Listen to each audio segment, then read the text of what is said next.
أبدا رضي الله عنهم ورضوا عنه ذلك لمن خشي ربه وقال النبي الأمين صلى الله عليه وسلم عن عثمان بن عفان رضي الله عنه قال قال رسول الله صلى الله عليه وسلم خيركم من تعلم القرآن وعلمه رواه البخاري وعن عبد الله بن عمر رضي الله عنه قال قال رسول الله صلى الله عليه وسلم خير الأصحاب عند الله تعالى خيرهم لصاحبه وخير الجيران عند الله تعالى خيرهم لجاره رواه الترمذي وعن عائشة رضي الله عنها قالت أن رسول الله صلى الله عليه وسلم قال خيركم خيركم لأهله وأنا خيركم لأهلي رواه الترمذي আহলে হাদিস আন্দোলন বাংলাদেশ এবং বাংলাদেশ আহলে হাদিস যুব সংঘ গোদাগাড়ী উপজেলা কর্তৃক আয়োজিত আজকের এই মাসিক ইজতেমাতে সমবেত সম্মানিত মুসল্লিবৃন্দ, পর্দার অন্তরালে মা ও ভগ্নীগণ, আহলে হাদিস আন্দোলন বাংলাদেশ এবং বাংলাদেশ আহলে হাদিস যুব সংঘ গোদাগাড়ী উপজেলার সম্মানিত দায়িত্বশীল বৃন্দ,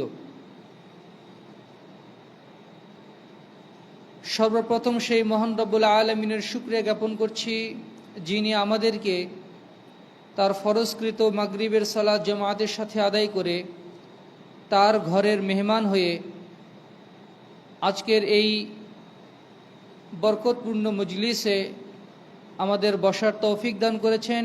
সেই রব্বুল ইজ্জতের শুকরিয়া জ্ঞাপন করছি। সকলে অন্তরস্থল থেকে বলি আলহামদুলিল্লাহ। দরুদ ও সালাম বর্ষিত হোক তার শেষ নবী, বিশ্বনবী, সর্বশ্রেষ্ঠ রাসূল মুহাম্মদুর রাসূলুল্লাহ সাল্লাল্লাহু আলাইহি ওয়াসাল্লামের প্রতি।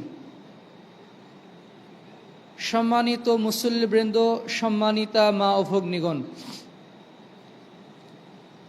আজকের এই বৈঠকে আমার আলোচনার বিষয় হচ্ছে কাইফা তাকুনু খায়রুন নাস, কিভাবে সর্বশ্রেষ্ঠ মানুষ হবেন, শ্রেষ্ঠ মানুষ হওয়ার উপায়।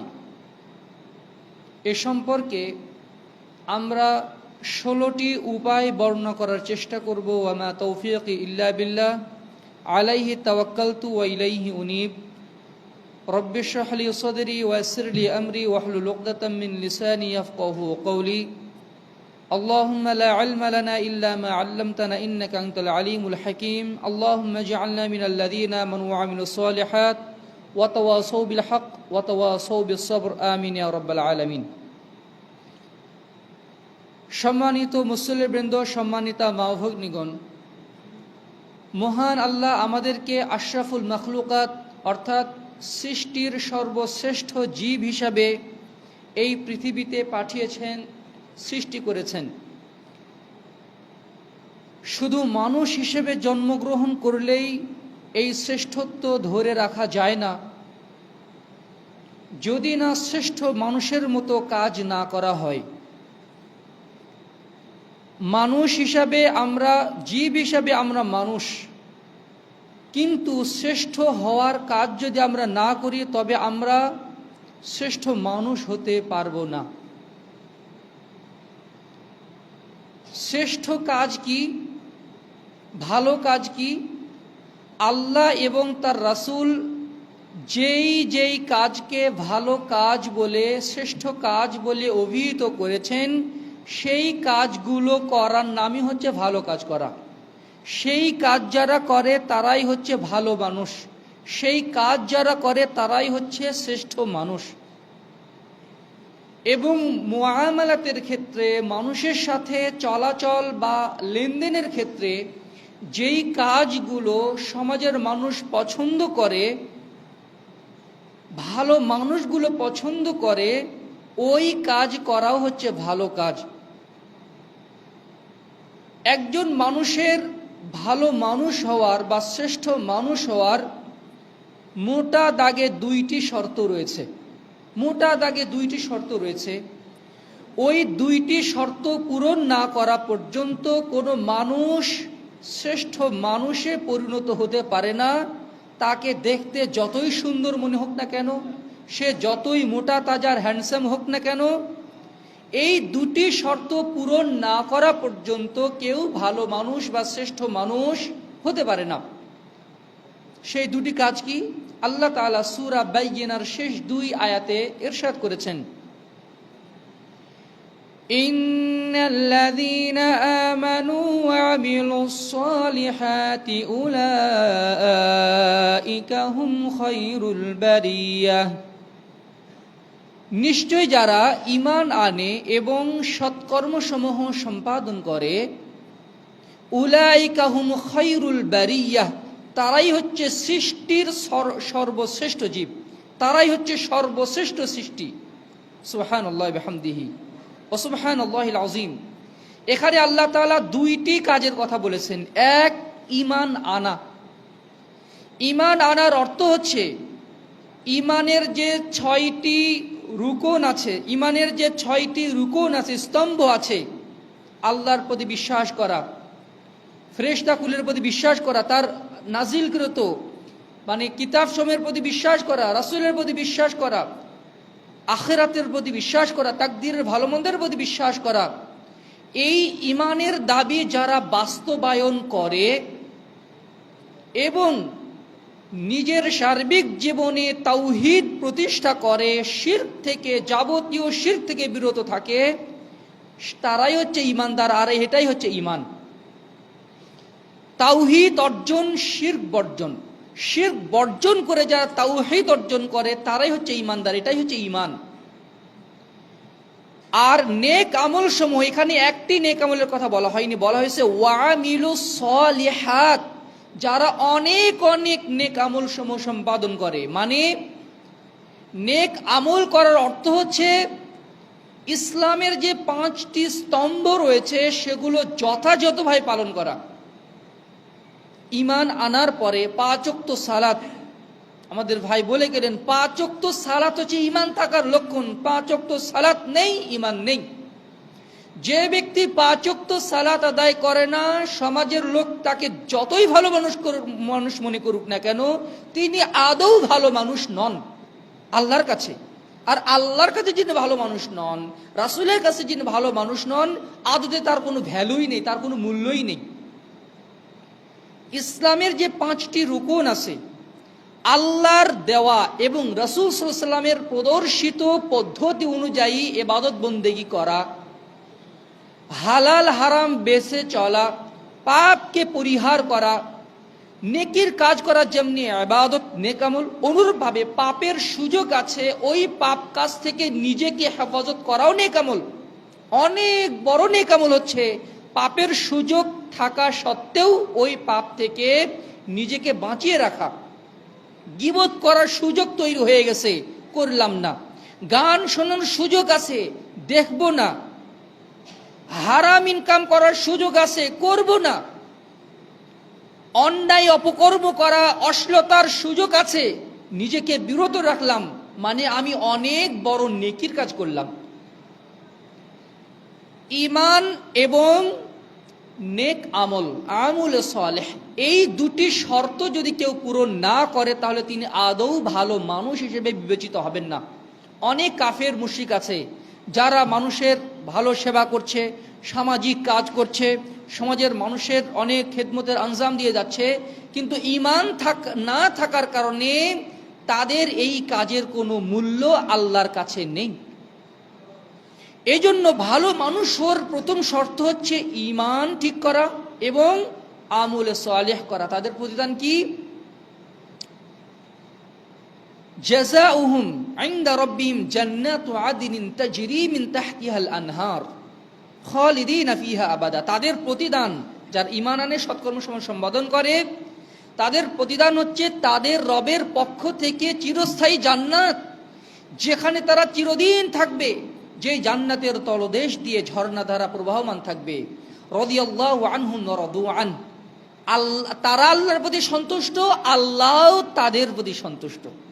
সুবহানাল্লাহি ওয়া বিহামদিহি ওয়া সুবহানাল্লাহিল আযীম। এই পৃথিবীতে সবচেয়ে ভালো মানুষ ছিলেন নবীগণ, আর যারা নবীদের যত বেশি শক্তভাবে অনুসরণ করে তারা সবচেয়ে ভালো মানুষ। রাসূলের যুগের মানুষরা ছিলেন সবচেয়ে ভালো মানুষ এই উম্মতের। রাসূল সাল্লাল্লাহু আলাইহি ওয়াসাল্লাম বলেন, খায়রুন নাসি করনি সুম্মাল্লাযীনা ইয়ালুনহুম সুম্মাল্লাযীনা ইয়ালুনহুম, আমার যুগের লোকেরা সবচেয়ে ভালো, সবচেয়ে শ্রেষ্ঠ, সর্বশ্রেষ্ঠ মানুষ হচ্ছে আমার যুগের লোকেরা। এরপরের যুগের লোকেরা তারপরে শ্রেষ্ঠ, এরপরে যুগের তারপরে লোক তারপরে শ্রেষ্ঠ। আলী রাদিয়াল্লাহু আনহু বলেন, খায়রুন নাস বা'দা রাসূলিল্লাহি সাল্লাল্লাহু আলাইহি ওয়াসাল্লাম আবু বকরিন, রাসূলের পরে সর্বশ্রেষ্ঠ মানুষ হচ্ছে আবু বকর রাদিয়াল্লাহু আনহু। ওয়া খায়রুন নাস বা'দা আবি বকরিন উমর, এবং আবু বকরের পরে সর্বশ্রেষ্ঠ মানুষ হচ্ছেন ওমর রাদিয়াল্লাহু আনহু। এজন্য আমাদেরকে হতে হবে ওমর রাদিয়াল্লাহু আনহুর মতো, আমাদেরকে হওয়ার চেষ্টা করতে হবে আবু বকর রাদিয়াল্লাহু আনহুর মতো, আমাদেরকে হওয়ার চেষ্টা করতে হবে, সাধনা করতে হবে রাসূলুল্লাহ সাল্লাল্লাহু আলাইহি ওয়াসাল্লামের মতো করে। তার আদর্শে নিজেদের জীবনকে, সার্বিক জীবনকে গঠন করতে পারলেই আমরা শ্রেষ্ঠ মানুষে পরিণত হতে পারবো, ভালো মানুষে পরিণত হতে পারবো। রাসূলুল্লাহ সাল্লাল্লাহু আলাইহি ওয়াসাল্লাম কিভাবে আল্লাহর ইবাদতবন্দি করেছেন, কিভাবে তিনি তার সাহাবায়ে কেরামের সাথে কথা বলেছেন, কিভাবে তিনি ব্যবসা বাণিজ্যের ব্যাপারে দিক নির্দেশনা দিয়েছেন, তিনি তার স্ত্রীদের সাথে কেমন আচরণ করেছেন, তিনি বিধর্মী লোকদের সাথে কেমন আচরণ করেছেন, মানুষের হক আদায়ের ব্যাপারে তিনি কেমন আচরণ করেছেন, এগুলো যারা অনুসরণ করবে তারাই ভালো মানুষে পরিণত হতে পারবে। আজকের আলোচনাতে আমরা আপনাদের সামনে 16টি উপায় আমরা পর্যালোচনা করার চেষ্টা করব, যেই 16টি উপায় অবলম্বনের মাধ্যমে, যেগুলো রাসূলুল্লাহ সাল্লাল্লাহু আলাইহি ওয়াসাল্লাম বলেছেন, আল্লাহ তাআলা বলেছেন, তারাই হচ্ছে ভালো মানুষ। এই বৈশিষ্ট্যগুলো, 16টি বৈশিষ্ট্য আমরা আজকের আলোচনাতে পর্যালোচনা করার চেষ্টা করব এবং ভালো মানুষ হওয়ার শপথ নিব ইনশাআল্লাহ। সম্মানিত মুসলিমবৃন্দ, সম্মানিত মা ভগ্নীগণ, ভালো মানুষ হওয়ার, শ্রেষ্ঠ মানুষ হওয়ার প্রথম উপায় হচ্ছে কোরআন শেখা এবং মানুষকে শেখানো। কোরআনের জ্ঞান নিজে শেখা এবং মানুষকে শেখানো। সহিহুল বুখারীর 5027 নম্বর হাদিস, রাসূলুল্লাহ সাল্লাল্লাহু আলাইহি ওয়াসাল্লামের জামাই, 2 মেয়ের জামাতা উসমান ইবনে আফফান রাদিয়াল্লাহু আনহু হাদিসটি বর্ণনা করেছেন। তিনি নিজেই ছিলেন একজন কোরআনের এমন কোরআন তেলাওয়াতকারী, আল্লাহ তাআলা তাকে হওয়ার তৌফিক দান করেছিলেন যে তিনি যখন রাষ্ট্র পরিচালনা করতেন, এত ব্যস্ততার মধ্যেও তিনি কোরআন তেলাওয়াতের জন্য একটা সময় বরাদ্দ রাখতেন। কোরআন তেলাওয়াত করতে করতেই তার জীবন শেষ হয়ে গিয়েছে, তিনি পরপারে পাড়ি জমিয়েছেন। তিনি এত ভালো মানুষ ছিলেন যে রাসূলুল্লাহ সাল্লাল্লাহু আলাইহি ওয়াসাল্লাম তাকে এক মেয়েকে বিবাহ দিলেন। প্রথম মেয়ে মারা গেল, আরেক মেয়েকে বিয়ে দিলেন, সেও মারা গেল। রাসূলুল্লাহ সাল্লাল্লাহু আলাইহি ওয়াসাল্লাম বললেন, আমার যদি বিয়ে দেওয়ার মতো আরেকজন মেয়ে থাকতো, আমি তাকেও ওসমানের সাথে বিয়ে দিতাম। সুবহানাল্লাহ বিহামদি। ভালো হওয়ার লেভেলটা বুঝতে পারছেন? একটা আপনার মনে করেন মেয়ের জামাই যতই ভালো হোক না কেন, মেয়ে যদি মারা যায়, আরেক মেয়েকে তার সাথে বিবাহ আমরা সাধারণত দিব না, আর তার চেয়ে ভালো ছেলে খুঁজবো। কিন্তু রাসূলুল্লাহ সাল্লাল্লাহু আলাইহি ওয়াসাল্লাম 2 মেয়েকে বিয়ে দিয়েছেন তো দিয়েছেন, আবার বলেছেন যদি আমার আরেকজন মেয়ে থাকতো তাহলে আমি ওসমানের সাথে তাকে বিবাহ দিতাম। সুবহানাল্লাহ বিহামদি। তিনি কত ভালো মানুষ ছিলেন। তিনি হাদিসটি বর্ণনা করেছেন, রাসূলুল্লাহ সাল্লাল্লাহু আলাইহি ওয়াসাল্লাম ইরশাদ করেছেন, তোমাদের মধ্যে সর্বশ্রেষ্ঠ মানুষ সেই ব্যক্তি মান তাআল্লামাল কুরআন, যে ব্যক্তি কোরআন শেখে। মান তাআল্লামাল কুরআন ওয়া আল্লামাহু, এবং মানুষকে শেখায়। কোরআন শেখে বলতে তারা যে শুধু তালিবুল ইলম হবে আর মক্তবে যায় আর মাদ্রাসায় যায়, তারা যে তালিবুল ইলম না।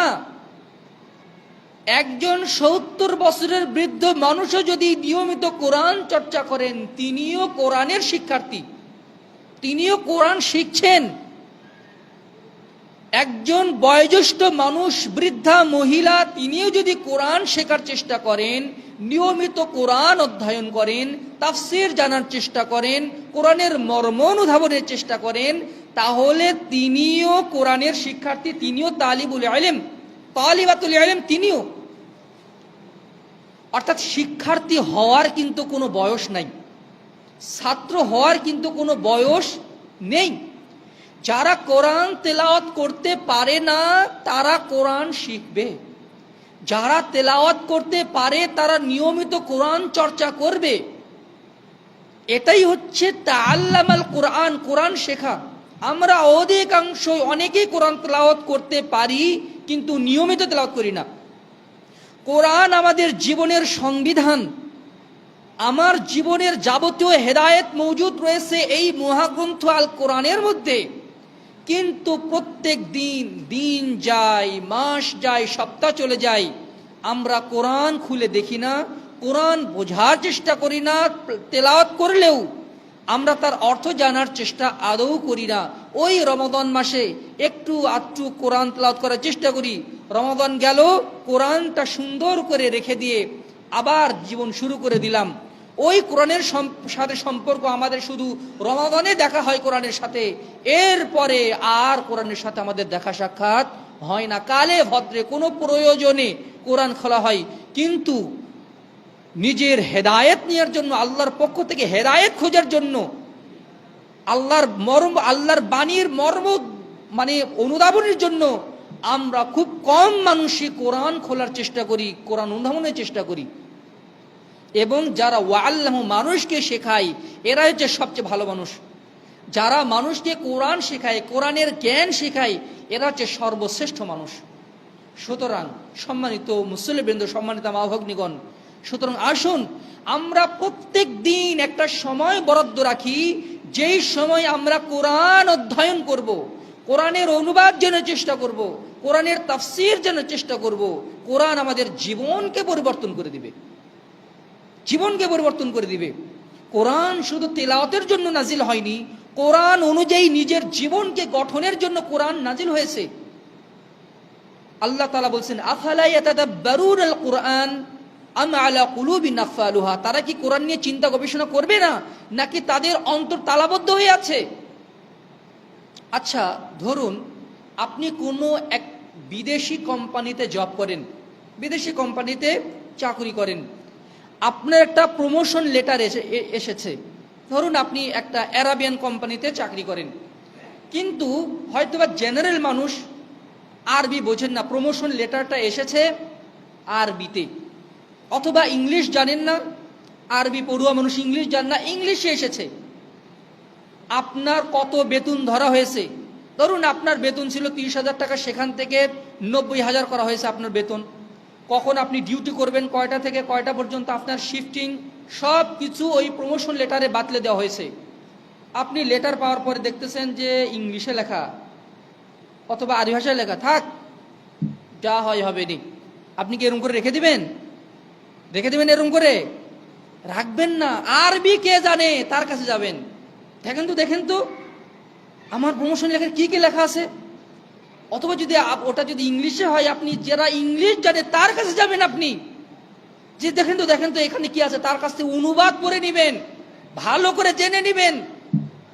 দুনিয়াবি গরজে আমরা এটা দৌড়াদৌড়ি করতে আমরা রাজি আছি, দুনিয়াবি গরজে ভালো চাকরি পাওয়ার জন্য হাজার হাজার টাকা দিয়ে আমরা ইংলিশ শিখতে পারি, কোরিয়ান ভাষা শিখতে পারি, জাপানিজ ভাষা শিখতে পারি, কিন্তু জান্নাত কেনার জন্য, পরকালীন পাতেও সঞ্চয়ের জন্য আমরা কোরআনের ভাষা শেখা তো দূরের কথা, কোরআন শেখারও চেষ্টা করি না। এর যে দুর্ভাগ্যের ব্যাপার আর কি হতে পারে, আল-ইয়াযু বিল্লাহ। সুতরাং আসুন আমরা কোরআনের ব্যাপারে সিরিয়াস হওয়ার চেষ্টা করি। আল্লাহ তৌফিক দান করুন, আল্লাহুম্মা আমিন। সম্মানিত মুসলিমবৃন্দ, 2 নাম্বার ভালো মানুষ হওয়ার উপায় হচ্ছে, শ্রেষ্ঠ মানুষ হওয়ার উপায় হচ্ছে উত্তম চরিত্রবান হওয়া, সৎ চরিত্রবান হওয়া। ইবাদতের মধ্যে যেমন ফরজ নফল আছে, চরিত্রের মধ্যেও অনুরূপভাবে ফরজ চরিত্র, নফল চরিত্র আছে। ফরজ চরিত্র হচ্ছে পিতামাতার সাথে ভালো ব্যবহার করা, পরিবারের যারা তাদের সাথে ভালো ব্যবহার করা। বাবা মার সাথে কোনোভাবেই খারাপ আচরণ করা যাবে না, আপনি যতই বড় লেভেলের মানুষ হন না কেন। বাবা মার সাথে খারাপ আচরণ করা তো দূরের কথা, উফ অথবা ধুর বা একটু মানে বিরক্তি সূচক শব্দ না হয়েও একটা মানে কি বলে, একটা ধ্বনি আওয়াজ করা, ধ্বনি তোলা বিরক্তি সূচক, এটাও হারাম। পিতামাতার শানে, পিতামাতা যে হন না কেন, আমরা বসের সামনে জি বস, জি স্যার, জি স্যার, জি স্যার, আর পিতামাতার সাথে ধমকাধমকি করি। বসের সাথে খারাপ আচরণ করলে আমার জান্নাত হারাম হবে এমনটা আপনি পাবেন না। কিন্তু মায়ের সামনে যদি আমি ধমকের সুরে কথা বলি আমার জান্নাত হারাম হয়ে যাবে। বসের সাথে দুনিয়াবি গরজে কত মিষ্টি মিষ্টি কথায় মানে ভাবে কথা বলি, কত নম্রতা দেখাই, তার সামনে মাথা হেলিয়ে থাকি, কত ভাবে আমরা তাকে মানে সম্মানিত করার চেষ্টা করি। আর এই পৃথিবীর সর্বশ্রেষ্ঠ, আমার জীবনে সবচেয়ে বেশি সম্মান পাওয়ার হকদার পিতামাতার সামনে আমরা ভালো আচরণ করি না। বন্ধু বান্ধবের সাথে খুবই ভালো ব্যবহার, স্ত্রীর সাথে এসে ধমকাধমকি, বাসা মানে মানে আমরা অফিসের কলিগদের সাথে ভালো ব্যবহার, কিন্তু নিজের ভাইদের সাথে ভালো ব্যবহার নেই। এই ডাবল স্ট্যান্ডার্ড চরিত্র থাকা যাবে না। ব্যক্তি জীবনে হয়তোবা আপনি অনেক তাহাজ্জুদ গুজার, অথবা হতে পারি আমি 5 ওয়াক্ত সালাত আদায় করি, কিন্তু চরিত্র যদি খারাপ হয় তাহলে আমি আদৌ ভালো মানুষ নই। রাসূলুল্লাহ সাল্লাল্লাহু আলাইহি ওয়াসাল্লাম বলেছেন, ইন্না মিন খিয়ারিকুম আহসানুকুম আখলাকা, আহসানাকুম আখলাকা, নিশ্চয়ই তোমাদের মধ্যে সবচেয়ে ভালো মানুষ, সর্বশ্রেষ্ঠ মানুষ সেই ব্যক্তি যার চরিত্র সবচেয়ে ভালো। চরিত্র ভালো না হলে তাহাজ্জুদ দিয়েও জান্নাত পাওয়া যাবে না। মুসনাদে আহমদের হাদিস, হাসান সনদে হাদিসটি বর্ণিত হয়েছে। রাসূলুল্লাহ সাল্লাল্লাহু আলাইহি সাল্লামের সাহাবী আবু হুরায়রা রাদিয়াল্লাহু আনহু বর্ণনা করেছেন, একদিন রাসূলুল্লাহ সাল্লাল্লাহু আলাইহি ওয়াসাল্লামের কাছে বর্ণনা করা হলো এক মহিলার ব্যাপারে। ইন্না ফুলানাতান তুযকারু মিন কাসরাতি সালাতিহা ওয়া সিয়ামিহা ওয়া সাদাকাতিহা। হে আল্লাহর রাসূল, একজন মহিলা আছে, এত ভালো মহিলা, সে ফরজ সালাত আদায় করে তো করে, নফল সালাতও আদায় করে, চাষের সালাত আদায় করে, তাহাজ্জুদের সালাত আদায় করে, ইশরাকের সালাত আদায় করে, নফল সালাতও আদায় করে, মাশাআল্লাহ। সে সিয়াম রাখে, ফরজ সিয়াম রাখে তো রাখে, নফল সিয়ামও রাখে, আইএমএ বিজার সিয়াম রাখে, সাপ্তাহিক সোমবার বৃহস্পতিবারের সিয়াম রাখে, তারপরে আশুরার সিয়াম রাখে, তারপরে শাওয়ালের সিয়াম রাখে, মাশাআল্লাহ, সিয়াম রাখে, মাশাআল্লাহ। ও সাদাকাতিহা, দানও করে, মাশাআল্লাহ, দানও করে। কিন্তু তার একটা বদ খাসলত আছে, সেটা কি? গায়রু আন্নাহা তুযি জিরানাহা বিলিসানিহা, তার কথা একটু কর্কশ, কথা ভালো না, সে মানুষকে কথার মাধ্যমে কষ্ট দেয়। রাসূল সরাসরি বললেন, হিয়া ফিন্নার, এই মহিলা জাহান্নামে যাবে। নাউযুবিল্লাহ মিন যালিক। একজন মহিলা ফরজ সালাত আদায়ের পাশাপাশি নফল সালাতেও পাবন্ধ, তিনি ফরজ সিয়ামের পাশাপাশি নফল সিয়ামের ব্যাপারেও যত্নশীল, তিনি দান সাদগাও করেন, কিন্তু মুখের ভাষা খারাপ হওয়ার কারণে, মানুষের সাথে খারাপ ভাবে কথা বলার কারণে রাসূলুল্লাহ সাল্লাল্লাহু আলাইহি ওয়াসাল্লাম সরাসরি তাকে জাহান্নামী ঘোষণা করে দিলেন। এখানে আমাদের চিন্তার খোরাক আছে। এরপর রাসূল সাল্লামকে বলা হলো, ওয়াইন্না ফুলানাতান, আরেকজন মহিলা আছে, মিন কিল্লাতি সিয়ামিহা ওয়া সাদাকাতিহা ওয়া সালাতিহা, সিয়াম রাখে, ফরজ সিয়ামটা রাখে, নফল সিয়াম অতটা রাখতে পারে না। ফরজ সালাত মাশাআল্লাহ আদায় করে, কিন্তু নফল সালাত অতটা আদায় করতে পারে না, চেষ্টা করে। ওয়াইন্নাহা তাসাদ্দাকা বিল আফওয়ারি মিনাল আকিতি, তার দানের পরিমাণও খুবই কম, পনিরের টুকরা পরিমাণ সে দান করে। কিন্তু তার একটা ভালো গুণ হচ্ছে লা তুযি জিরানাহা, তার কথার মাধ্যমে, ব্যবহারের মাধ্যমে সে কখনোই তার প্রতিবেশীকে কষ্ট দেয় না, মানুষের সাথে ভালো ব্যবহার করে। আল্লাহ রাসূল বললেন, হিয়া ফিল জান্নাহ, এই মহিলা জান্নাতে যাবে। সুবহানাল্লাহি বিহামদিহি ও সুবহানাল্লাহিল আযীম। সৎ চরিত্রবান না হলে শুধু ইবাদত দিয়ে জান্নাত পাওয়া যাবে না। আল্লাহ তাআলা আমাদেরকে সংশোধন করুন। রাসূলুল্লাহ সাল্লাল্লাহু আলাইহি সাল্লাম বলছেন, তাকে জিজ্ঞাসা করা হলো, তিনি বলছেন আকসারু মা ইদখিলুন নাসাল জান্নাহ তাকওয়াল্লাহি ওয়া হুসনুল খুলুক। যেই দুইটি গুণের কারণে মানুষ ব্যাপকভাবে জান্নাতে প্রবেশ করবে এবং জান্নাতে প্রবেশে অগ্রাধিকার পাবে, প্রথম গুণ হচ্ছে তাকওয়াল্লাহ, আল্লাহ ভীতি।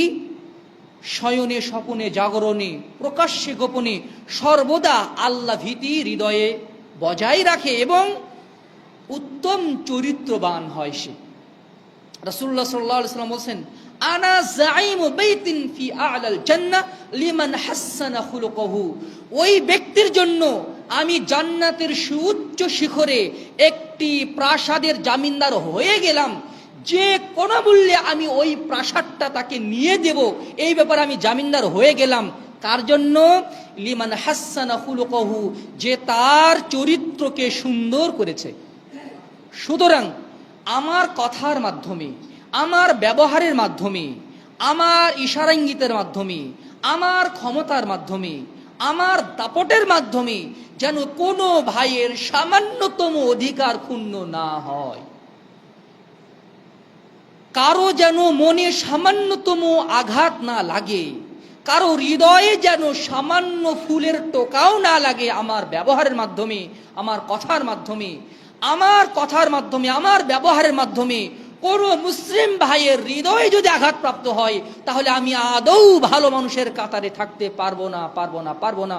হতে পারি আমি তাহাজ্জুদ গুজার, হতে পারি আমি 10 বার হজ করেছি, হতে পারি আমি প্রত্যেক বছরে বছরে ওমরাই করি, কিন্তু চরিত্র যদি ভালো না হয়, কথা যদি সুন্দর না হয়, কথা যদি কর্কশ হয়, তাহলে ভালো মানুষ হওয়া যাবে না।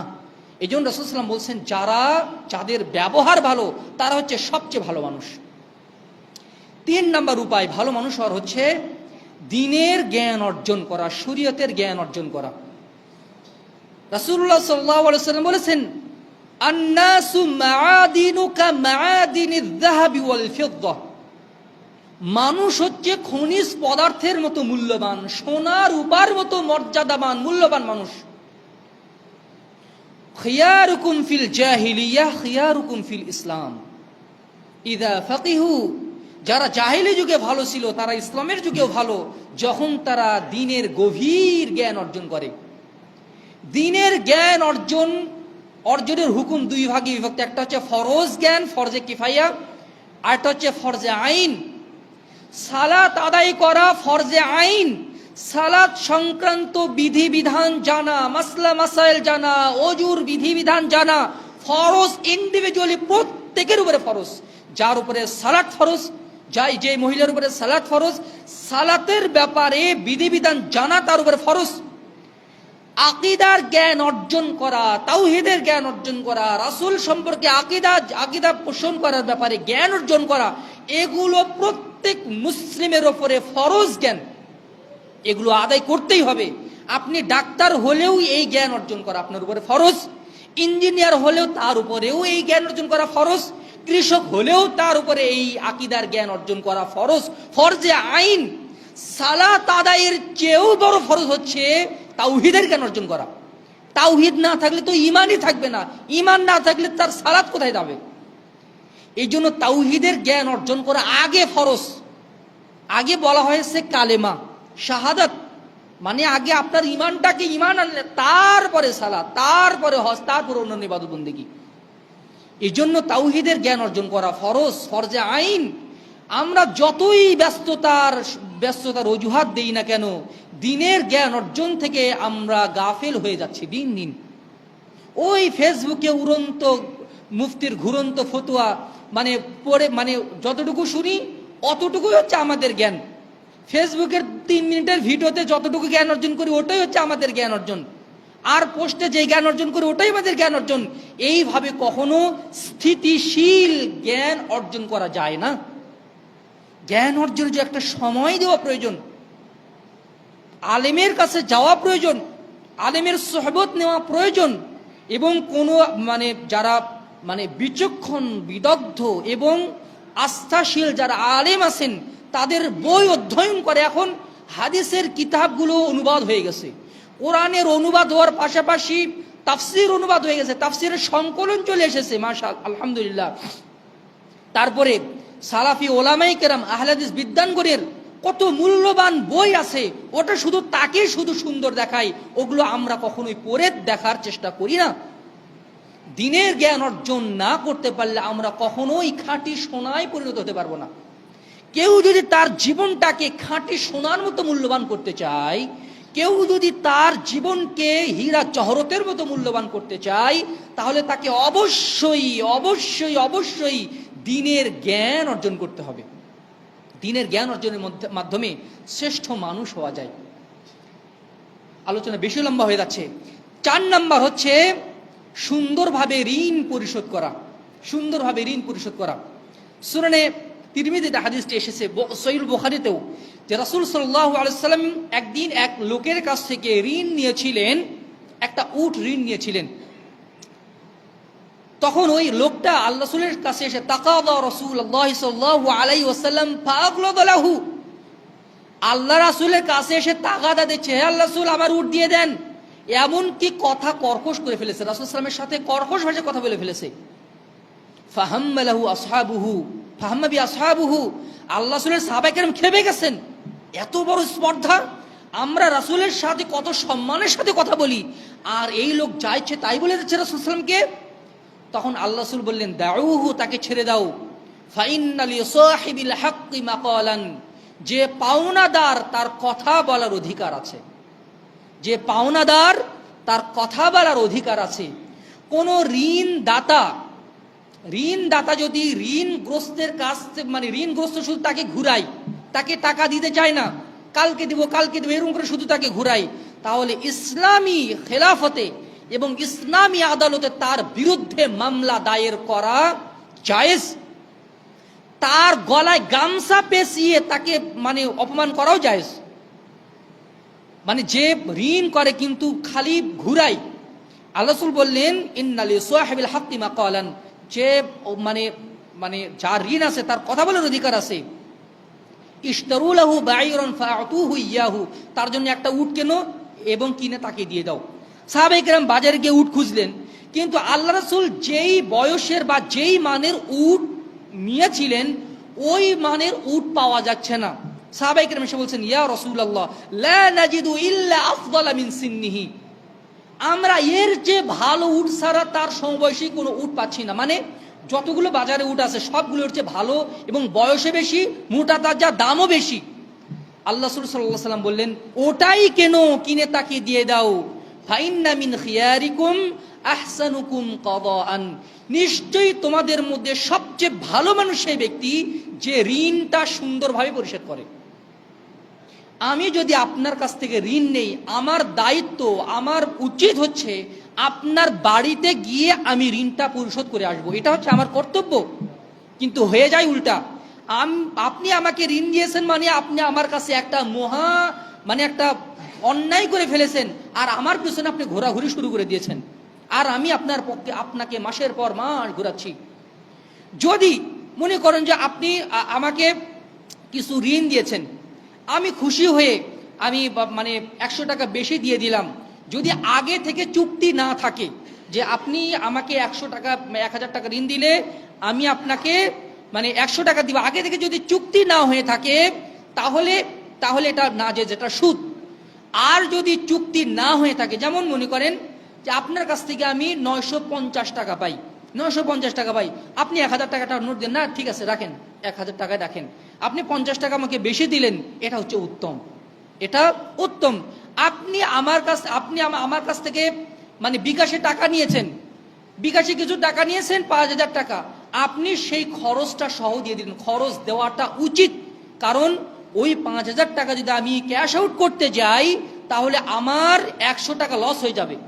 এই জন্য উচিত হচ্ছে ক্যাশ আউটের ওই খরচ সহ ঋণ পরিশোধ করা। আর যদি একটু খুশি হয়ে আরো বেশি দেন, যদি কোনো আগে থেকে শর্ত না থাকে, তাহলে এটা উত্তম, এটা ভালো মানুষদের কাজ।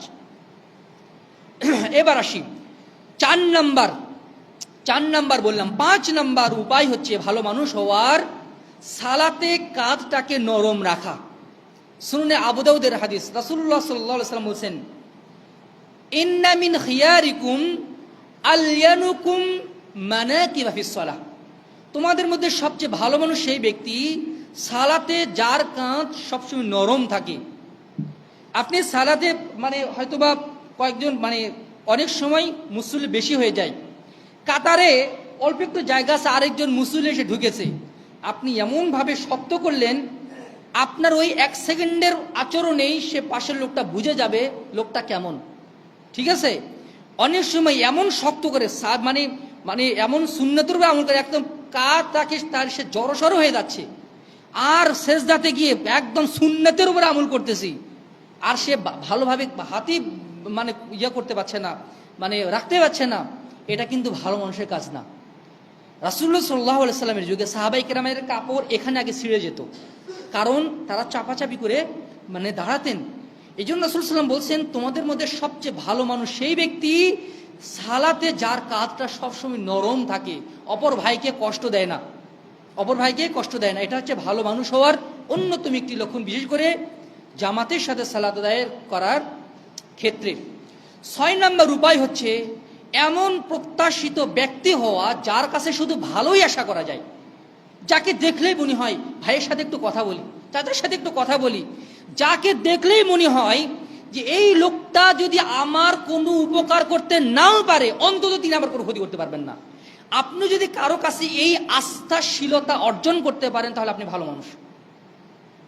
রাসূলুল্লাহ সাল্লাল্লাহু আলাইহি ওয়াসাল্লাম বলেছেন, খায়রুকুম ইউরজা খায়রুহু ওয়া ইউমানু শাররুহু, তোমাদের মধ্যে সর্বশ্রেষ্ঠ মানুষ সেই ব্যক্তি যার কাছ থেকে শুধু কল্যাণই আশা করা হয় এবং যার কাছ থেকে অনিষ্টকারিতা থেকে নিরাপত্তা কামনা করা হয়, তার কাছ থেকে তার মাধ্যমে আমার কোনো ক্ষতি হবে না।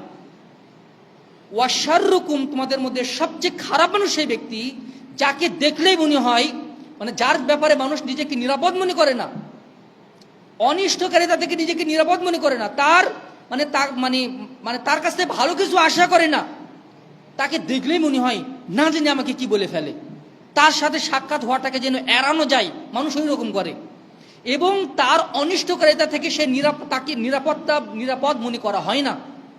সমাজে এমন অনেক মানুষ আছে যাদেরকে মানুষ এড়িয়ে চলার চেষ্টা করে, না জানি তার সাথে সাক্ষাৎ হলে কি একটা মানে ফাঁসা কথা বলে দেয়, না জানি তার সাথে সাক্ষাৎ হলে কি বা কি না কি বলে ফেলে। কোনো অফিসে হোক অথবা কোনো মানে মানে যে কোনো ক্ষেত্রে কর্মকাণ্ডে হোক, কোনো প্রতিষ্ঠানে হোক, অনেক মানুষ আছে যাদেরকে নিরাপদ মনে করা হয়, এই ভাই আমার এই কলিগ, অন্তত তার মাধ্যমে আমার ক্ষতি হওয়ার কোনো সম্ভাবনা নাই, তিনি আমার হয় উপকার করবেন, উপকার যদি করতে নাও পারেন অন্তত তিনি আমার কোনো ক্ষতি করতে পারবেন না, এইরকম মানুষ আছে। আবার সাথে সাথে এমন মানুষও আছে যাকে দেখলেই মনে হয়, যাকে দেখলে অন্তরটা ভয়ে থাকে, না জানি কোন ভুল আমার ধরে ফেলে, না জানি কোন ভুলের কারণে আমাকে ফাঁসায়, না জানি আমার ব্যাপারে কোনো অভিযোগ করে ফেলে, না জানি আমার কোন ভুলের কারণে আমার খেসারত দিতে হয়, তাকে দেখলেই মানে অন্তরটা অনিরাপত্তায় ভোগে। এই পর্যায়ে কোনো ব্যক্তি যদি পৌঁছে যায় তাহলে তিনি আদৌ ভালো মানুষ নন, আল্লাহ রাসূলের ভাষায় তিনি নিকৃষ্ট ধরনের মানুষ। সুতরাং আমাদেরকে আমাদের চরিত্র, আমাদের আচরণ এমন সুন্দর হওয়া উচিত অপরে যেন আমাদেরকে দেখলে আস্থা রাখে, আমাদেরকে দেখলেই আমাদের সাথে সাক্ষাৎ হলেই তারা যেন মনে করে ভাইয়ের কাছ থেকে অথবা চাচার কাছ থেকে অথবা এই বোনের কাছ থেকে আমি কোনো উপকৃত হব, অথবা আমি যদি উপকৃত নাও হতে পারি তার কাছ থেকে আমার ক্ষতি হওয়ার কোনোই সম্ভাবনা নেই। যারা এই প্রত্যাশিত ব্যক্তিতে পরিণত হতে পারেন আল্লাহ রাসূল বলছেন তারাই হচ্ছে শ্রেষ্ঠ মানুষ। সুবহানাল্লাহি ওয়া বিহামদিহি ওয়া সুবহানাল্লাহিল আযীম। এটা অনেক চ্যালেঞ্জিং ব্যাপার, অনেক পরহেজগার মানুষও এখানে এসে হোঁচট খেয়ে যান। আল্লাহ তাআলা আমাদেরকে সংশোধন করুন, আল্লাহুম্মা আমিন। 7 নম্বর ভালো মানুষ হওয়ার উপায় হচ্ছে পরিবারের লোকের কাছে ভালো মানুষ হওয়া।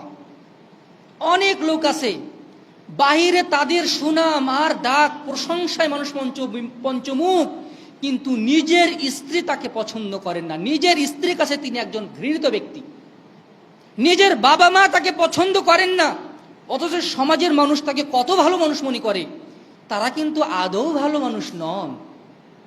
অনেক সন্তান আছে যারা নিজেরাই বলে আমার বাপ আসলে ভালো মানুষ না, আমাদের অধিকারের ব্যাপারে ত্রুটি করেছেন।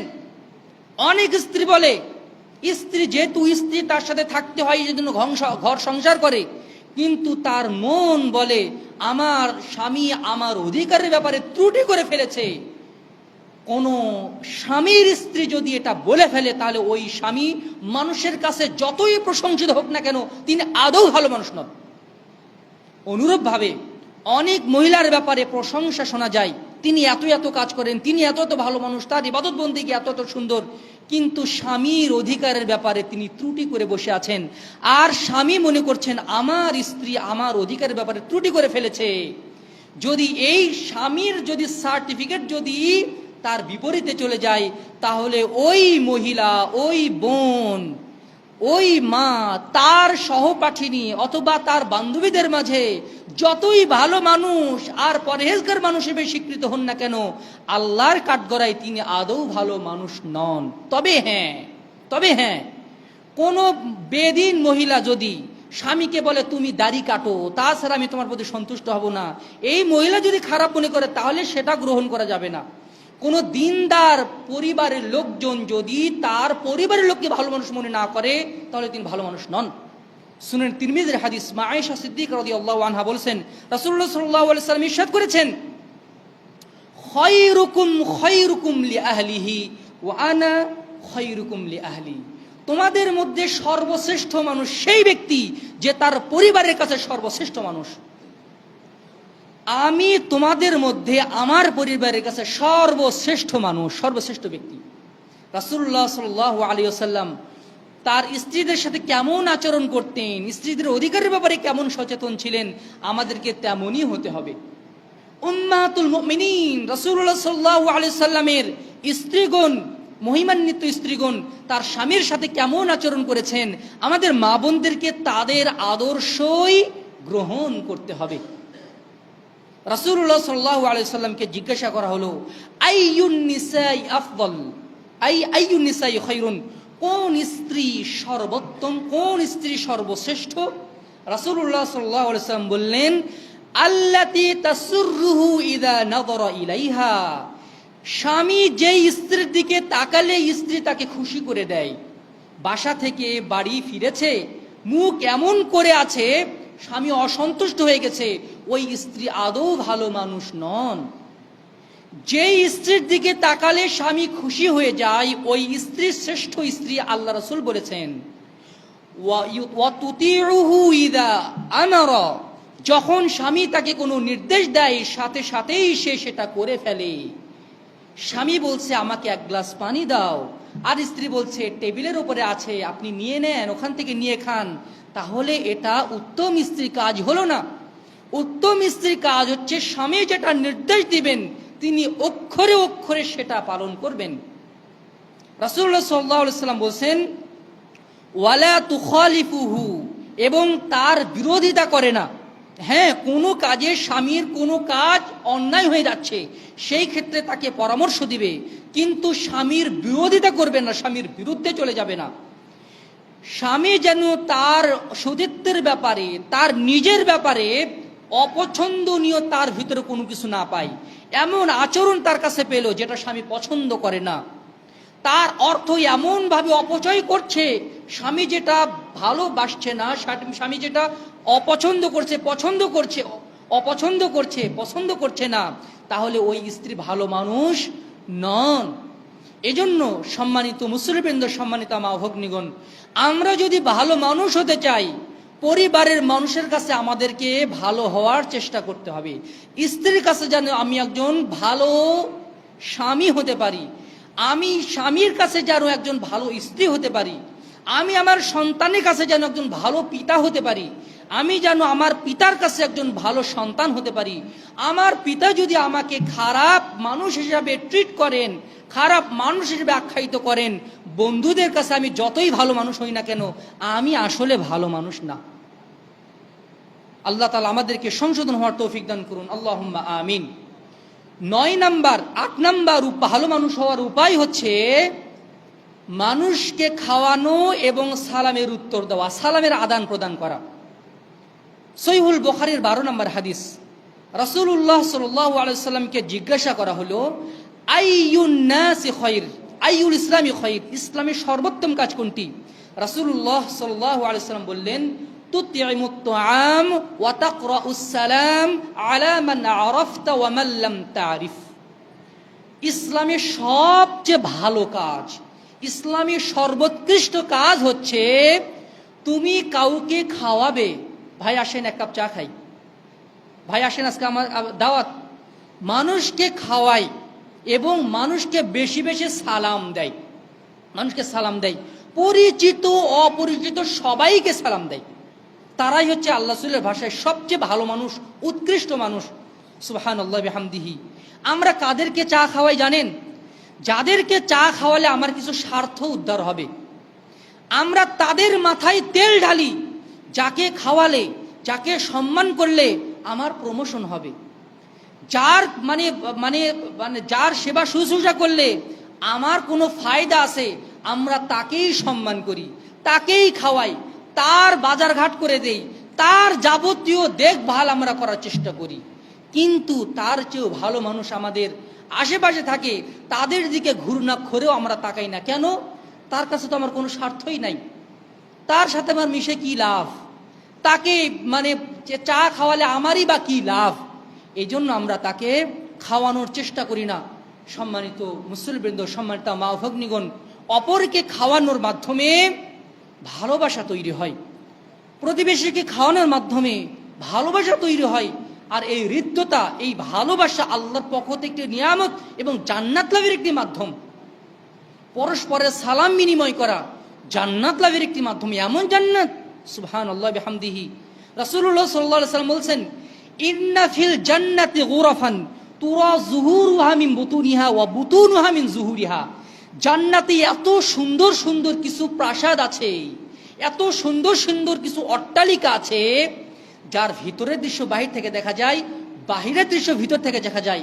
না জানি জান্নাতগুলো কত সুন্দর, না জানি প্রাসাদগুলো কত সুন্দর।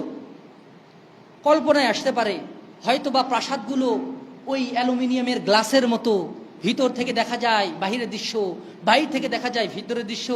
না না না, আ'দাতুল ইবাদিস সালিহিন মা লা আইনুন রাআত ওয়ালা উযুন সামিআত ওয়ালা খাতরা আলা কলবি বাশার। আল্লাহ বলছেন হাদিসে কুদসিতে, আমি জান্নাতে আমার বান্দাদের জন্য এত এত নাজ নিয়ামত সৃষ্টি করেছি, কোনো চোখ কোনোদিন দেখেনি, কোনো কান কোনোদিন শুনিনি, কোনো হৃদয় কখনো কল্পনাই করেনি। জান্নাত যে এত সুন্দর, মানুষের কল্পনা অতদূর পৌঁছতে অক্ষম। আল্লাহ রাসূল বলছেন, জান্নাতে এত সুন্দর সুন্দর প্রাসাদ আছে, যার ভিতরের দৃশ্য বাহির থেকে দেখা যায়, ভিতরের দৃশ্য বাহির থেকে দেখা যায়। এক সাহাবী, উৎসুক বেদুইন সাহাবী আল্লাহ রাসূলকে বললেন, হে আল্লাহ রাসূল, ওই জান্নাত কাদের জন্য, ওই প্রাসাদগুলো কাদের জন্য? আল্লাহ রাসূল 5 শ্রেণীর লোকের কথা বলেছিলেন। এক, লিমান আলান আল কালাম, যার কথা নরম, মানুষের সাথে মিষ্টি ভাষায়, নরম ভাষায় কথা বলে, মেজাজ খিটখিটে করে কথা বলে না, ভুরু কুচকে মানুষের সাথে এমনভাবে কথা বলে মানুষ দেখলে তাকে বিরক্তিকর মনে করে। মানুষের সাথে নরম ভাষায়, মিষ্টি ভাষায় কথা বলে। 2, ওয়াতআমাত তুআম, মানুষকে খাবার খাওয়ায়, ক্ষুধাতুর ব্যক্তিকে খাবার খাওয়ায়, ক্ষুধাতুর ব্যক্তিকে, অসহায় মানুষকে সহযোগিতা করে, তাদেরকে খাবার খাওয়ায়, তাদের খাবারের ব্যবস্থা করে দেয়। 3, ওয়াদামাস সিয়াম, ফরজ সিয়ামের পাশাপাশি নফল সিয়াম রাখে নিয়মিত। 4, ওয়াসাল্লা বিল্লাইল ওয়ান নাসু নিয়াম, মানুষ যখন রাতের বেলা ঘুমিয়ে পড়ে তখন সে অলসতার চাদর ছুঁড়ে ফেলে আল্লাহর সান্নিধ্যে যাওয়ার চেষ্টা করে, তাহাজ্জুদের সালাত আদায় করে। এবং 5, ওয়া ইফশাউস সালাম, ওয়া আফশাস সালাম, বেশি বেশি সালামের প্রসার ঘটায়। রাসূল সাল্লাল্লাহু আলাইহি ওয়াসাল্লাম বলছেন, খায়রুন নাস মান আতআমাত তুআম ওয়া রাদ্দাস সালাম, শ্রেষ্ঠ মানুষ সেই ব্যক্তি যে মানুষকে খাবার খাওয়ায় এবং সালামের জবাব নেয়, সালামের জবাব দেয়। অনেকেই আছেন, আমি সালাম, আপনি আমাকে সালাম দিলেন, আমি মুখ বুজে বসে থাকলাম, আমাকে দেখে আপনার মনটা খারাপ হয়ে গেল যে আমার ভাই এসেছে, তাকে সালাম দিলেন, আমার সালামের কোনো মূল্যই দিল না সে। অথচ উত্তম হচ্ছে আপনি যদি আমাকে সালাম দেন, আমার উচিত হচ্ছে মিষ্টি হেসে আপনার সালামের উত্তর দেওয়া। কারণ রাসূলুল্লাহ, আল্লাহ তাআলা বলছেন, যখন তোমাদেরকে সালাম দেওয়া হয় তখন তোমরা তার চেয়েও উত্তম ভঙ্গিতে সালামের অভিবাদনের জবাব দাও। এজন্য মিষ্টি ভাষায় সালামের জবাব দেওয়া উত্তম। সম্মানিত মুসলিমবৃন্দ, 9 নাম্বার ভালো মানুষ হওয়ার উপায় হচ্ছে বয়স বাড়ার সাথে সাথে নেক আমল বেড়ে যাওয়া। রাসূলুল্লাহ সাল্লাল্লাহু আলাইহি সাল্লামকে জিজ্ঞাসা করা হলো, হে আল্লাহ রাসূল, আইয়ুন নাসি খায়র, কোন লোক সর্বোৎকৃষ্ট, ভালো মানুষকে? রাসূলুল্লাহ সাল্লাল্লাহু আলাইহি ওয়াসাল্লাম বললেন, মান তালা উমরুহু ওয়া হাসুনা আমালুহু, যার বয়স বাড়ার সাথে সাথে তার নেক আমল বাড়ে, ওই ব্যক্তি হচ্ছে সবচেয়ে ভালো মানুষ, ওই ব্যক্তি হচ্ছে সর্বশ্রেষ্ঠ মানুষ। বয়সও বাড়তেছে মাশাআল্লাহ, তার নেক আমলও বাড়ছে, তার প্রতিদিনের সালাত, তার নফল সালাত, তার নফল সিয়াম, তারপরে দান সাদগা, জিকির আজকার, মাশাআল্লাহ তিনি মানে সময়ও গড়ে, তার নেক আমলও বাড়ে, বয়স বাড়ে, নেক আমলও বাড়ে। রাসূলুল্লাহ সাল্লাল্লাহু আলাইহি ওয়াসাল্লাম বলছেন, এই লোকটা সর্বশ্রেষ্ঠ মানুষ। আল্লাহ রাসূলকে জিজ্ঞাসা করা হলো, হে আল্লাহ রাসূল, ওয়া আইয়ুন নাসি শাররুন, নিকৃষ্ট ইতর শ্রেণীর লোককে? আল্লাহ রাসূল বললেন, মান তালা উমরুহু ওয়া সাআ আমালুহু, যার বয়স বাড়ার সাথে সাথে তার আমল খারাপ হওয়া শুরু হয়ে যায়, এ হচ্ছে ইতর শ্রেণীর লোক, এ হচ্ছে খারাপ মানুষ, নিকৃষ্ট ধরনের মানুষ। এই জন্য রাসূলুল্লাহ সাল্লাল্লাহু আলাইহি ওয়াসাল্লাম বলছেন, লা ইয়াতামান্নায়ান্না আহাদুকুমুল মাউতা, তোমাদের কেউ যেন অবশ্যই অবশ্যই মৃত্যুকে কামনা না করে। কেননা তার বয়স যদি, সে যদি আরো 2টা দিন অথবা 2টা বছর যদি বেঁচে থাকে, তাহলে হয়তোবা তার কিছু নেক আমল বৃদ্ধি পাবে। আর যদি তার বয়স বাড়ে, হয়তোবা সে তার পাপ থেকে ফিরে আসবে, অথবা সে তওবা করার সুযোগ পেয়ে যাবে। এই জন্য দিন গড়ার পাশাপাশি, বয়স গড়ার পাশাপাশি আমাদের নেক আমলও যেন বৃদ্ধি পায়। এমন যেন না হয় গতকাল আমি যত ইবাদত গুজার ছিলাম, দিন যত যাচ্ছে আমাদের ইবাদতে ততই ঘাটতি পড়ে যাচ্ছে, এমন যেন না হয়। এমন যদি কারো ক্ষেত্রে হয়ে থাকে, তাহলে রাসূলের ভাষায় তিনি মন্দ প্রকৃতির মানুষ, তিনি নিকৃষ্ট প্রকৃতির মানুষ। সম্মানিত সুধী মণ্ডলী, মহান আল্লাহ তাআলা আমাদের বয়স বাড়ার সাথে সাথে নেক আমল বৃদ্ধি করার তৌফিক দান করুন, আল্লাহুম্মা আমিন। ভালো মানুষ হওয়ার 10 নম্বর উপায় হচ্ছে মানুষের উপকার করা, পরোপকারী হওয়া। রাসূলুল্লাহ সাল্লাল্লাহু আলাইহি ওয়াসাল্লাম ইরশাদ করেছেন, খায়রুন নাসি আনফাউহুম লিন্নাস, সর্বোৎকৃষ্ট মানুষ সেই ব্যক্তি যে মানুষের সবচেয়ে বেশি উপকার করে, সবচেয়ে বেশি উপকার করে, সে হচ্ছে সর্বশ্রেষ্ঠ মানুষ।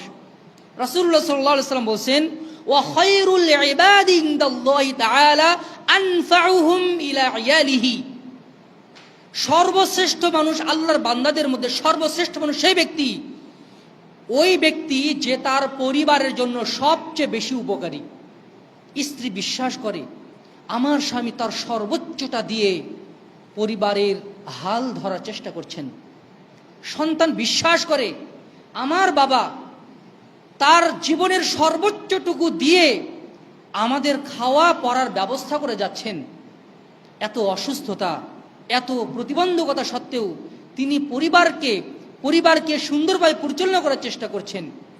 স্ত্রী তার স্বামীকে উপকারী স্বামী হিসেবে মনে করে, স্বামী তার স্ত্রীকে উপকারী স্ত্রী হিসেবে মনে করে, সন্তান তার পিতাকে উপকারী পিতা মনে করে, ভাই তার ভাইকে উপকারী ভাই মনে করে, বোন তার ভাইকে উপকারী ভাই মনে করে, ভাই তার বোনকে উপকারী বোন মনে করে। যে ব্যক্তি এই পর্যায়ে পৌঁছে যায় তিনি শ্রেষ্ঠ মানুষ। সমাজের খেদমত করা, সামাজিক কার্যক্রম করা, বন্যার্ত মানুষের পাশে দাঁড়ানো, কালভার তৈরি করে দেওয়া, মানুষের মানে জীবনকে সহজ করে দেওয়া, এগুলো হচ্ছে মানুষের উপকার করার নামান্তর, এগুলো হচ্ছে উপকার। সবচেয়ে বড় উপকার করা হচ্ছে মানুষকে দ্বীনের পথে আহ্বান করা, এটা হচ্ছে সবচেয়ে বড় উপকার করা। আপনাকে যদি আমি 1 কোটি টাকা উপহার দেই, 1 কোটি মূল্যের একটা গাড়ি যদি উপহার দেই, আপনার আমি যতটা না উপকার করলাম, তার যে বড় উপকার হচ্ছে আপনার কাছে যদি আমি জান্নাতের রাস্তা, তাওহীদের রাস্তা আমি যদি সুন্দরভাবে বাতলে দেই, আপনাকে যদি এটা শিখিয়ে দেই, তাহলে এই 1 কোটি টাকার চেয়েও বড় উপকার হচ্ছে এই দ্বীনের জ্ঞান শিক্ষা দেওয়া। এই যে তালিম বৈঠকের আহ্বান করা হলো, এর মাধ্যমে কিছু ভাই আছেন তারা এই উপকারটা করেছেন আপনার, যে ভাই আসেন আমাদের মাসিক তালিম বৈঠক আছে, চলেন সেখানে যাই, কিছু দিনের কথা শোনা হবে। এর মাধ্যমে তিনি আপনার যে উপকার করলেন, আপনার জন্য 1 শতক জমি লিখে দিলেও আপনার এত উপকার হতো না আপনার এই বৈঠকে আসার মধ্যে যত উপকার হয়েছে। দিনে বৈঠকে আসার যে কত ফজিলত, কোরআন হাদিসের মাধ্যমে যদি পর্যালোচনা করা যায়, মসজিদে অনুষ্ঠিত তালে বৈঠকের কত ফজিলত, মানুষ যদি সঠিকভাবে এটা হৃদয়ঙ্গম করতে পারত, জমি বেচে হলেও, লটারি কেটে হলেও এই তালিমে বৈঠকগুলোতে সে অংশগ্রহণ করার চেষ্টা করত। সে যদি জানতো আমার পরিবারের জন্য, আমার সংসারের জন্য, আমার অর্থনীতির জন্য, আমার জান্নাতি জীবনের জন্য, আখিরাতের জিন্দেগির জন্য, দুনিয়াবী জীবনের জন্য এই তালিম বৈঠকগুলো কতই না উপকারী, মানুষ যদি এটা বুঝতো, সর্বোচ্চ চেষ্টা করে তালিম বৈঠকগুলোতে অংশগ্রহণ করার চেষ্টা করত। এই আয়োজন যারা করে তারা কিন্তু সমাজের সবচেয়ে উপকারী মানুষ। যারা দিনদার মানুষের সংগঠন করেন, যারা মানুষকে আল্লাহর পথে নিয়ে আসার চেষ্টা করেন, তারা হচ্ছে সমাজের জন্য সবচেয়ে উপকারী মানুষ। এজন্য হাসান বসরি রাহিমাহুল্লাহ বলছেন, এই কুল কায়নাতের সবচেয়ে উপকারী মানুষ হচ্ছে আলেম শ্রেণীর মানুষ। আলেম শ্রেণীর মানুষ হচ্ছে এই ধরার বুকে সর্বশ্রেষ্ঠ মানুষ, কারণ তারা মানুষের জন্য সবচেয়ে বেশি উপকারী। আলেমরা যদি না থাকতো, দিনের দাওয়াত তারবিয়ত যদি না থাকতো, মানুষ পশুতে পরিণত হয়ে যেত। একজন মানুষের মধ্যে যদি দিন না থাকে, তাহলে সে পশুর চেয়েও নিকৃষ্ট হয়ে যায়। পশুর চেয়েও নিকৃষ্ট হয়ে যায় মানুষ যখন আল্লাহর দিন থেকে বিচ্যুত হয়। অনুরূপভাবে মানুষের সেবায় এগিয়ে আসা। রাসূল সাল্লাল্লাহু আলাইহি ওয়াসাল্লামকে বলা হলো, হে আল্লাহর রাসূল, কোন মানুষ সবচেয়ে ভালো, কোন কাজটা সর্বোত্তম? রাসূল সাল্লাল্লাহু আলাইহি ওয়াসাল্লাম বললেন, আহাব্বুন নাসি ইলাল্লাহি আনফাউহুম লিন-নাস। আল্লাহর কাছে সবচেয়ে প্রিয় বান্দা, প্রিয় মানুষ সেই ব্যক্তি যে মানুষের সবচেয়ে বেশি উপকার করে। কুকুরের উপকার করার কারণে একজন পতিতা মহিলাকে যদি জান্নাত দেওয়া হয়, ক্ষমা করে দেওয়া হয়, একজন পতিতা মহিলা হেঁটে যাচ্ছে, দেখে যে একটা কুকুর জিহ্বা বের করে হাঁপাচ্ছে, পিপাসার্ত হয়েছে, দয়া হয়েছে, তাকে পানি পান করিয়েছে, আর এই ছোট্ট কারণেই ওই মহিলাকে জান্নাত দেওয়া হয়েছে, ক্ষমা করা হয়েছে। সুবহানাল্লাহি বিহামদিহি ও সুবহানাল্লাহিল আযীম। আরেকজন মহিলা যিনি একটা বিড়াল তাকে কষ্ট দিত, এই জন্য বিড়ালের গলায় পাথর বেঁধে কুয়াতে নিক্ষেপ করেছে, আর বিড়ালটা ওইভাবেই মৃত্যুবরণ করেছে, আর এই একটা মাত্র কারণে এই মহিলাকে জাহান্নামী করা হয়েছে। আপনি কল্পনা করতে পারেন, একটা জীবের প্রতি দয়া করার কারণে একজন মহিলা জান্নাত পেয়ে যাচ্ছে, একজন জীবকে কষ্ট দেওয়ার কারণে একজন মহিলা জাহান্নামী হয়ে যাচ্ছে। আর আশরাফুল মাখলুকাত, আল্লাহর শ্রেষ্ঠ সৃষ্টি মানুষকে, একজন মুসলিম ভাইকে যদি কেউ কষ্ট দেয়, তাহলে তার অবস্থান কোথায় হবে? একজন মুসলিম ভাইয়ের যদি মানুষ উপকার করে, তার অবস্থান কতই না সম্মানিত হবে। সুবহানাল্লাহি বিহামদিহি ও সুবহানাল্লাহিল আযীম। রাসূলুল্লাহ সাল্লাল্লাহু আলাইহি ওয়াসাল্লাম বলেন, সর্বশ্রেষ্ঠ মানুষ তারাই যারা মানুষের সবচেয়ে বেশি উপকার করে। হয়তোবা তুমি তার ঋণ পরিশোধ করে দিলে, আও তাতরুদা আনহু জুআন, অথবা তার ক্ষুধাটা মিটিয়ে দিলে, অথবা আও তাকশিফা আনহু কুরবাতান, তার একটা বিপদ দূর করে দিলে, হয়তোবা তাকে একটা সুন্দর পরামর্শ দিলে, অথবা তার কোনো বিপদ উদ্ধার করে দিলে, অথবা সে বস্তাটা মাথায় তুলতে পারছিল না, বস্তাটা একটু ধরে মাথাতে তুলে দিলে, ভ্যান একদম কাদাতে আটকে গেছে, নিয়ে যেতে পারছে না, একটু ঠেলা দিয়ে তুমি সহযোগিতা করলে, এটা যে কত নেকিপূর্ণ কাজ, কত ফজিলতপূর্ণ কাজ। রাসূলুল্লাহ সাল্লাল্লাহু আলাইহি ওয়াসাল্লাম বলেন, লা আন আমশিয়া মা আখিননি ফি হাজাতিন আহাব্বু ইলাইয়া আন আ'তাকিফা ফি হাযাল মসজিদ শাহরান, ইয়ানি মসজিদান নববী। আল্লাহ রাসূল বলেন, কোন মুসলিম ভাইয়ের সহযোগিতার জন্য একটু এগিয়ে যাওয়া, একটু হেঁটে যাওয়া। ভাই চলেন, আপনি বাইরে থেকে এসেছেন, চলেন আপনাকে একটু রাস্তা পর্যন্ত এগিয়ে দিয়ে আসি, চলেন আপনার তো গাড়ি নিয়ে আসেননি, কাকুনহাট পর্যন্ত আপনাকে এগিয়ে দিয়ে আসি। একটু হেঁটে এগিয়ে দেওয়া, মানুষের একটু উপকার করা। আমি যাচ্ছি বাজারে, মোটরসাইকেল নিয়ে, কোথায় যাবেন? বাজারে। আচ্ছা চলেন, পিছনে ওঠেন, নিয়ে গেলাম তাকে, বাজারে নিয়ে গেলাম, যে কোনোভাবে তার উপকার করলাম। রাসূল সাল্লাল্লাহু আলাইহি ওয়াসাল্লাম বললেন, এটা আমার কাছে মসজিদে নববীতে 1 মাস ইতিকাফ করার চেয়েও বড় ইবাদত। সুবহানাল্লাহ বিহামদি, কল্পনা করেছেন ইবাদতের ফজিলতের লেভেলটা বুঝতে পারছেন? মসজিদে নববী, রাসূল সাল্লাল্লাহু আলাইহি সাল্লামের মসজিদ, যেখানে এক ওয়াক্ত সালাত আদায়ের মাধ্যমে অন্যান্য মসজিদে সালাত আদায়ের চেয়ে 1000 গুণ বেশি নেকি পাওয়া যায়। আল্লাহ রাসূল বলছেন, কেউ যদি তার ভাইয়ের সাহায্যে গিয়ে আসে, তার উপকার করার চেষ্টা করে, তাহলে মসজিদের নববীতে 1 মাস ইতিকাফ করার সমান না, 1 মাস ইতিকাফ করার চেয়েও বেশি নেকি পেয়ে যাবে সে। সুবহানাল্লাহ বিহামদিহি ওয়া সুবহানাল্লাহিল আযীম। এই জন্য রাসূলুল্লাহ সাল্লাল্লাহু আলাইহি ওয়াসাল্লাম বলছেন, খায়রুন নাসি আনফাউহুম লিন-নাস, সর্বশ্রেষ্ঠ মানুষ সেই যে মানুষের সবচেয়ে বেশি উপকার করে। শ্রেষ্ঠ মানুষ হওয়ার 11 নম্বর উপায় হচ্ছে আল্লাহর পথে জিহাদ করা, দ্বীনের জন্য ত্যাগ স্বীকার করা। রাসূলুল্লাহ সাল্লাল্লাহু আলাইহি ওয়াসাল্লাম বলছেন, খায়রুন নাসি ফিল ফিতান, ফিতনার সময় সেই ব্যক্তি সর্বোত্তম, সর্বোৎকৃষ্ট, সবচেয়ে ভালো, মুমিনুন ইউজাহিদু বিনাফসিহি ওয়া মালিহি ফি সাবিলিল্লাহ, যে আল্লাহর পথে জান মাল নিয়ে সংগ্রাম করে যায়, জিহাদ করে যায়, দ্বীনের পথে ত্যাগ স্বীকার করে, দাওয়াতের ময়দানে ত্যাগ স্বীকার করে, মানুষের দুয়ারে দুয়ারে অভ্রান্ত সত্যের চিরন্তন উচ্চ পবিত্র কোরআন এবং সহিহ সুন্নাহর দাওয়াত মানুষের ঘরে ঘরে নিয়ে যাওয়ার জন্য অক্লান্ত পরিশ্রম যারা করে, তারাই হচ্ছে আল্লাহর পথের মুজাহিদ।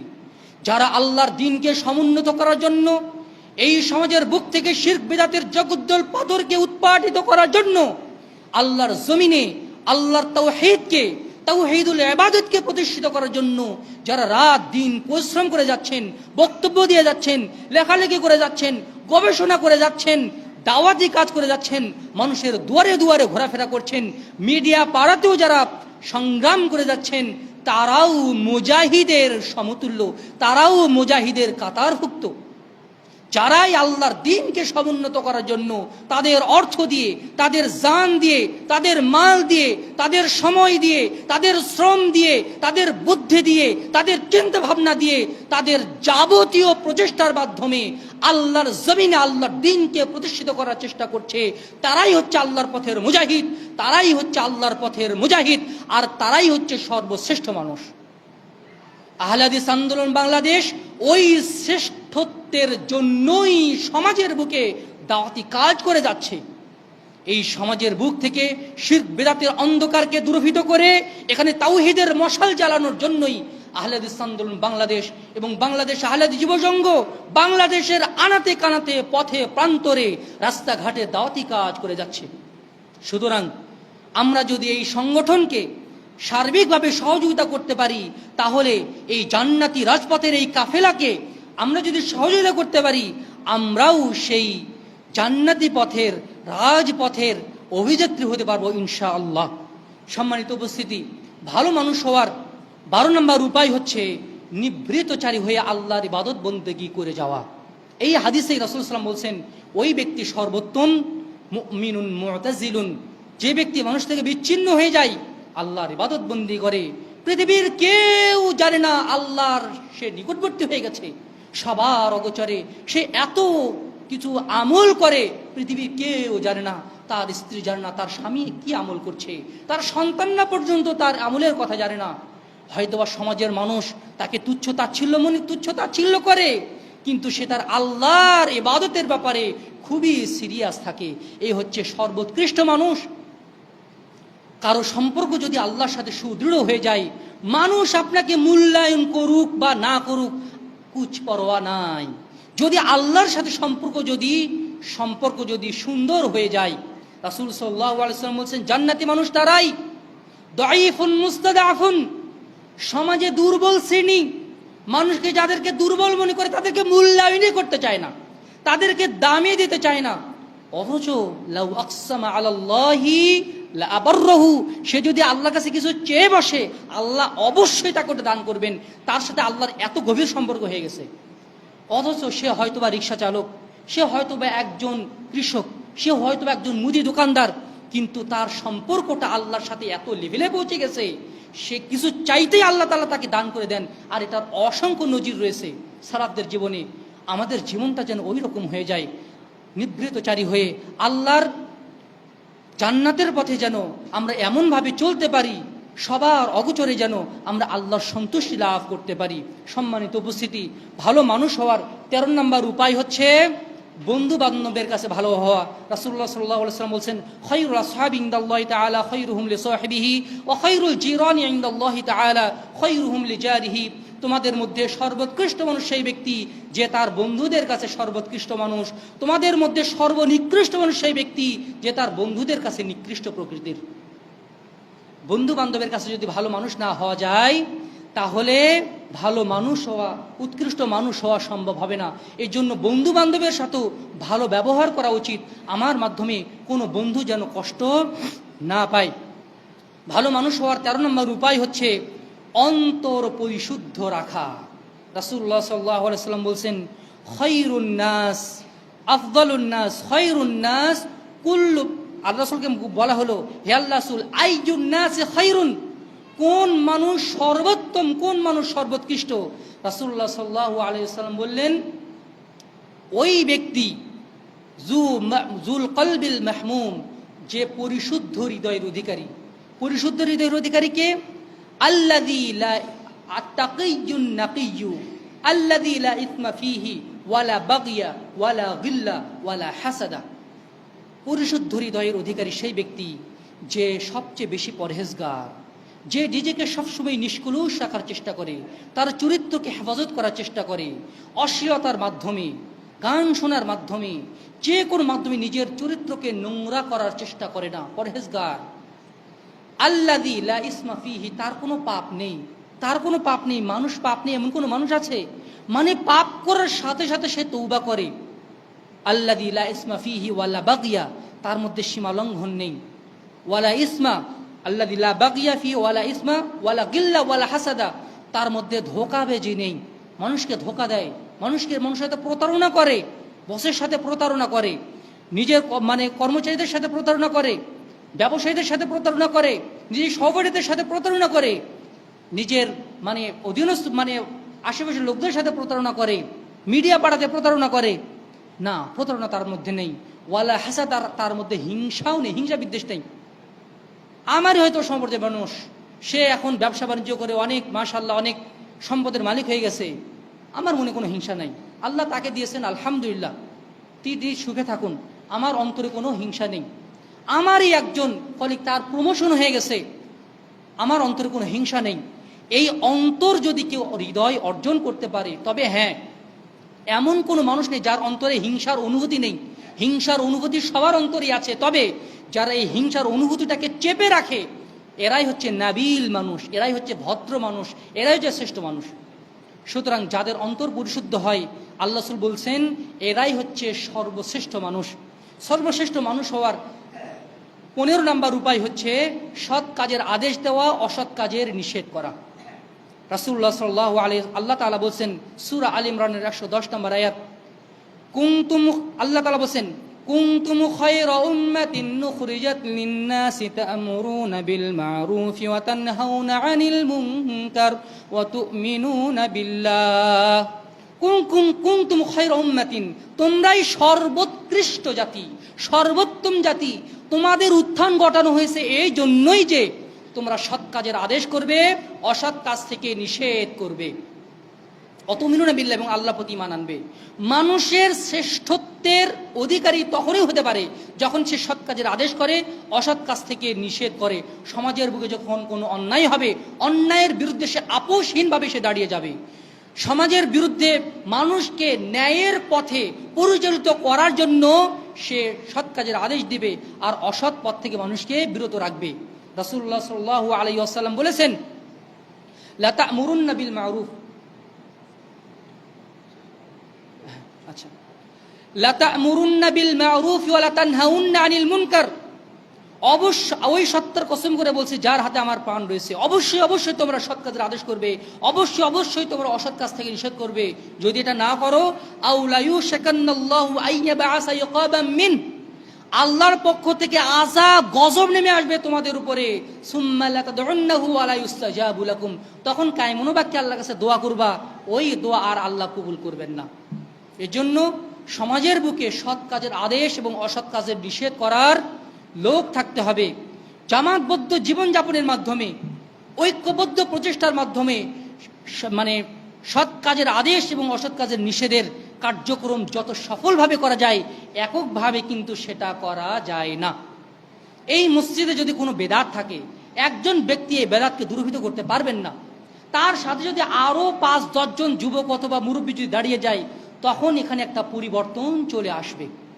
এজন্য জামাতবদ্ধভাবে সৎ কাজের আদেশ এবং অসৎ কাজের নিষেধের এই গুরুত্বটি আমাদেরকে উপলব্ধি করতে হবে। 16 নম্বর সর্বশেষ উপায় হচ্ছে ভালো মানুষদের সাথে থাকা। সর্বশ্রেষ্ঠ মানুষ হওয়ার অন্যতম উপায় হচ্ছে সর্বশ্রেষ্ঠ ভালো মানুষদের সাথে থাকা, জামাতবদ্ধভাবে থাকা। আল্লাহ তাআলা বলছেন সূরা তাওবার মধ্যে, ইয়া আইয়ুহাল্লাযীনা আমানুত্তাকুল্লাহ, হে ঈমানদারগণ তোমরা আল্লাহকে ভয় করো, ওয়াকুনু মা'আস সাদিকিন, সত্যনিষ্ঠ ভালো মানুষদের সাথে তোমরা থাকো, তাদের সাথে জীবনযাপন করো। এই জন্য আহলে হাদিস আন্দোলন বাংলাদেশ আহলে হাদিস যুব সংঘ দাওয়াত দিয়ে যায়, আসুন পবিত্র কোরআন এবং সহিহ হাদিসের আলোকে জীবন গড়ি এবং জামাতবদ্ধভাবে জীবনযাপনের মাধ্যমে রাসূলের রেখে যাওয়া এই সুন্নাতকে, কোরআন হাদিসের মর্মবাণী মানুষের মাঝে প্রচার করার চেষ্টা করি, সমাজ সংস্কারের চেষ্টা করি। পাইতে উঠবেন না। রাসূল সাল্লামের একটা সুন্নাত হচ্ছে বৈঠকি দান দেওয়া। আপনারা মানে নিজেদের মধ্যে বৈঠকি দান দেওয়ার চেষ্টা করুন, যার যতটুকু সামর্থ্য আছে। মা বোনদের মধ্যেও আপনারা বৈঠকি দান দেওয়ার চেষ্টা করবেন ইনশাআল্লাহ। সম্মানিত সুধীমণ্ডলী, একজন উঠতেও পারেন। সম্মানিত মুসল্লিবৃন্দ, সম্মানিত মা ভগ্নীগণ, আমরা ভালো মানুষ হওয়ার, উৎকৃষ্ট মানুষ হওয়ার 16টি উপায় আলোচনা করলাম। 16টি উপায়। 1, ভালো মানুষ হওয়ার 16টি উপায়। 1, কোরআন নিজে শেখা এবং অপরকে শিক্ষা দেওয়া। 2, সৎ চরিত্রবান হওয়া। 3, দিনের গভীর জ্ঞান অর্জন করা। 4 নাম্বার হচ্ছে উত্তমভাবে ঋণ পরিশোধ করা। 5, সালাতে নিজের কাঁধকে নরম রাখা। 6, এমন প্রত্যাশিত ব্যক্তিতে পরিণত হওয়া যার কাছে শুধু ভালোই আশা করা যায়, অকল্যাণ আশা করা যায় না, আশা করা হয় না। 7, পরিবারের লোকদের কাছে ভালো মানুষ হওয়া। 8, মানুষকে খাওয়ানো, ক্ষুধার্তর ব্যক্তিকে খাওয়ানো এবং মুসলিমদের মাঝে বেশি বেশি সালামের প্রসার ঘটানো, পরিচিত অপরিচিত সকলকে সালাম প্রদান করা। 9, বয়স বাড়ার সাথে সাথে নেক আমল বেড়ে যাওয়া। 10, পরোপকারী হওয়া, মানুষের উপকার করা। 11, আল্লাহর পথে জিহাদ করা, দ্বীনের জন্য ত্যাগ স্বীকার করা। 12, নিভৃতচারী হয়ে আল্লাহর ইবাদতবন্দি করে যাওয়া। 13 নাম্বার হচ্ছে বন্ধু বান্ধবের কাছে ভালো মানুষ হওয়া। 14, পরিশুদ্ধ হৃদয়ের অধিকারী হওয়া। 15, সৎ কাজের আদেশ এবং অসৎ কাজ থেকে নিষেধ করা।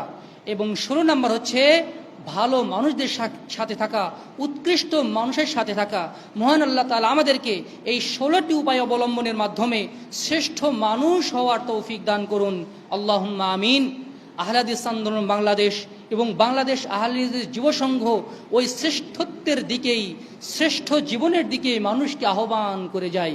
সুতরাং আসুন এই সমাজকে সংশোধনের জন্য, সমাজের সংস্কারের জন্য, সমাজের বুকে চেপে বসা অন্যায়, দুরাচার, দুর্নীতি, শিরক, বেদাত, অন্যায়, অপকর্ম থেকে এই সমাজকে পরিচ্ছন্ন করার জন্য, পঙ্কিলমুক্ত করার জন্য আসুন আমরা আহলে হাদিস আন্দোলন বাংলাদেশ এবং বাংলাদেশ আহলে হাদিস যুব সংঘের এই সংগঠনের হাতকে মজবুত করার চেষ্টা করি, দাওয়াতি কাজকে বেগবান করার চেষ্টা করি।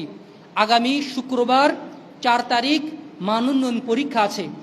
বাংলাদেশ আহলে হাদিস যুব সংঘের যারা দায়িত্বশীল আছেন এবং যারা কর্মী আছেন এবং যারা প্রাথমিক সদস্য আছেন এবং যারা আরো সমর্থক আছেন, তাদের প্রতি আমাদের আবেদন থাকবে যে আপনারা অবশ্যই মানোন্নয়ন পরীক্ষায় অংশগ্রহণ করবেন ইনশাআল্লাহ।